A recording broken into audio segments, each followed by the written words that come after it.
যত বেশি দরুদ পড়বেন আপনার টেনশন তত কমে যাবে। ফজিলত শোনেন, যত বেশি দরুদ পড়বেন আপনার টেনশন দুশ্চিন্তা তত কমে যাবে। যত বেশি দরুদ পড়বেন আল্লাহ তত রহম করবে আপনাকে, আপনার গুনাহ তত মাফ হবে, আপনার নেকির পাল্লা তত ভারী হবে এবং মুহাম্মদ সাল্লাল্লাহু আলাইহি ওয়াসাল্লামের সুন্নতের উপর আমল করা আপনার জন্য সহজ হবে। আর সবচেয়ে বড় কথা, কিয়ামতের দিন আপনার পক্ষে নবী সাল্লাল্লাহু আলাইহি ওয়াসাল্লাম স্বয়ং সুপারিশ করবেন ইনশাআল্লাহ, যদি আপনি বেশি বেশি দরুদ পড়তে পারেন। কমপক্ষে সকালে 10 বার এবং সন্ধ্যায় 10 বার পড়বেন আল্লাহুম্মা সাল্লি ওয়া সাল্লিম আলা নবিয়িনা মুহাম্মদ। আমি 3টা দরুদ পড়তে উৎসাহিত করি। একটা ছোট্ট দরুদ বললাম, আল্লাহুম্মা সাল্লি, বলেন আমার সাথে, আল্লাহুম্মা সাল্লি ওয়া সাল্লিম আলা নবিয়িনা মুহাম্মদ, এটা একটা। অথবা এভাবে বলতে পারেন, আল্লাহুম্মা সাল্লি আলা মুহাম্মদ ওয়া সাল্লিম, আল্লাহুম্মা সাল্লি আলা মুহাম্মদ ওয়া সাল্লিম।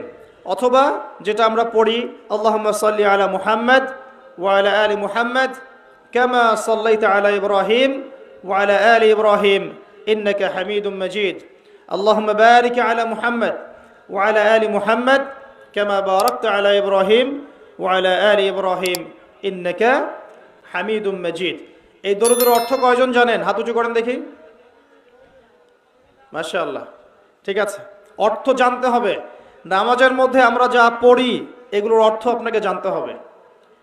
সানার মধ্যে কি পড়ছেন, আল্লাহু আকবারের অর্থ কি, আজানের অর্থ কি, ইকামতের অর্থ কি, এই যে কদ কামাতিস সালাহ বলছে এর অর্থ কি, আসসালাতু খায়রুম মিনান নাওম এগুলোর অর্থ কি, সূরা ফাতিহার অর্থ কি, একটা সূরা মিলাচ্ছেন সূরা ইখলাস এর অর্থ কি, রুকুর তাসবিহতে আপনি কি পড়ছেন, সামি আল্লাহু লিমান হামিদা মানে কি, রব্বানা ওয়া লাকাল হামদ মানে কি, সিজদায় গিয়ে আপনি কি পড়ছেন, তাশাহুদের অর্থ কি, দরুদের অর্থ কি, দোয়ায়ে মাসুরের অর্থ কি, এগুলোর অর্থ আপনাকে জানতে হবে। নামাজের অর্থ না জানলে নামাজে মনোযোগ বাড়ে না। নামাজে যত বেশি অর্থ জানবেন নামাজের মনোযোগ তত বাড়বে ইনশাআল্লাহ। অনেকে অভিযোগ করেন না যে নামাজ পড়ছি মনোযোগ বসে না, আছে না? নামাজ পড়ি মনোযোগ এদিক ওদিক ঘোরাফেরা করে, মানুষ বলে না এগুলা।